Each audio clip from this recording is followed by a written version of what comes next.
परमेश्वर के धन्य नाम की महिमा हो। प्रभात मनन के सत्र 1306 में आप सभी का बहुत ही विनम्रता के साथ स्वागत करता हूं। मुझे मालूम है आप भूलेंगे नहीं, आज हमारा सत्यमेव जयते सेमिनार का अंतिम दिन है। डॉक्टर बाबू के वर्गीस अंकल हम लोगों से बात करने वाला है और 4 दिन के इस सेमिनार के अंतिम दिन है और बड़ी प्रार्थना के साथ आप इस सेमिनार के अंतिम दिन में भाग ले कि प्रभु आपसे बात करे कि जिस मिशनरी लोगों ने अपने अपने उस सुख सुविधाओं का देश को छोड़ करके हमारे देश में आकर त्याग का जीवन बिताकर हमें परमेश्वर का प्रेम हमारे साथ बांटा, इसलिए हम आज कई सुविधाओं का आनंद ले रहे हैं। तो शाम 6:15 बजे बिना भूले जुड़े और परमेश्वर की आशीष पाए। आइए आज के मनन के लिए हम पढ़ते हैं 1 तीमुथियुस अध्याय 2 पद 10। पर भले कामों से, क्योंकि परमेश्वर की भक्ति करने वाली स्त्रियों को यही उचित भी है। पिछले दिन हम बहुत ही महत्वपूर्ण एक बात का मनन किए थे। हम माता मरियम के जीवन से ये चिंतन किए थे कि परमेश्वर की भक्ति करते हुए जीना वर्तमान संसार में कितने कठिन काम है।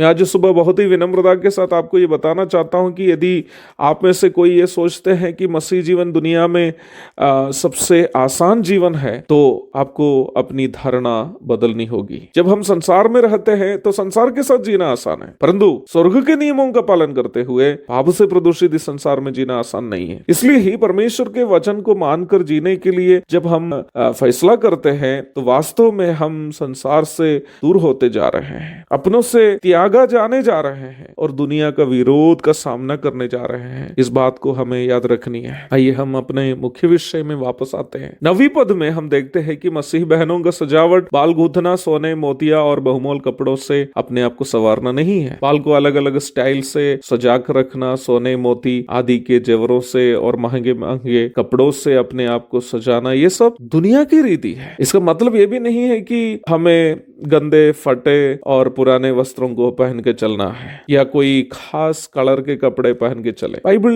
दिखावटी नम्रता का समर्थन नहीं करती है, परंतु वस्त्र धारण का उद्देश्य हमें पूरा होना चाहिए। जब हम वस्त्र धारण करते हैं अर्थात शरीर को अवश्य ढक कर रखना है। और बहनों को यह भी ध्यान में रखना है कि उनका वस्त्र धारण दूसरों के लिए ठोकर का कारण नहीं बने। हम इन विषयों पर चर्चा पहले ही कर चुके हैं, इसलिए मैं अभी ज्यादा उस विषय पर बोलना नहीं चाहता। बस सारांश यही है कि हम विश्वासियों के लिए वस्त्र धारण शरीर ढकने का माध्यम है, ना कि सजने का। पाप से प्रदूषित शरीर को वस्त्रों से सजाने की कोशिश वास्तव में एक मृत शरीर को नहवा कर, अच्छे कपड़े पहनवा कर, स्प्रे वगैरह मारकर महंगे शवपट्टी में लटाने के बराबर है और कुछ नहीं। हम कितने महंगे कपड़े भी पहने, कितने महंगे जेवरों को भी पहने, यदि औरों के प्रति हमारी मानसिकता नफरत भरा हो, हृदय में पूरा कड़वापन भरा हो, शरीर पाप की अभिलाषा से भरपूर हो, तो हम जितने पहने हैं उसमें और एक लाश को जितना पहनाए गए हैं, दोनों में किसी प्रकार का अंतर नहीं है। इसलिए ही बाइबल की शिक्षा यही है कि सजावट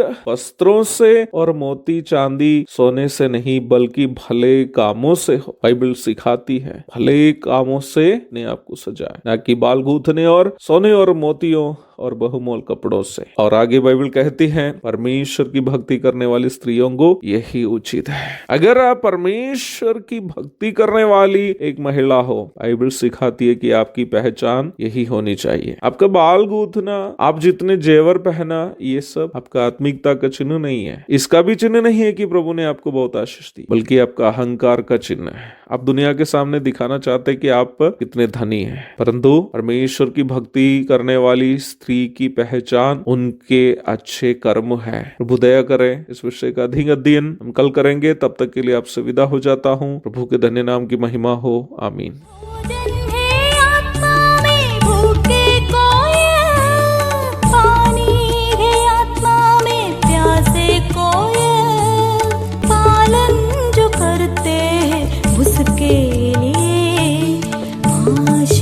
पाने का साधन है ये वचन, प्यारा वचन ईशो।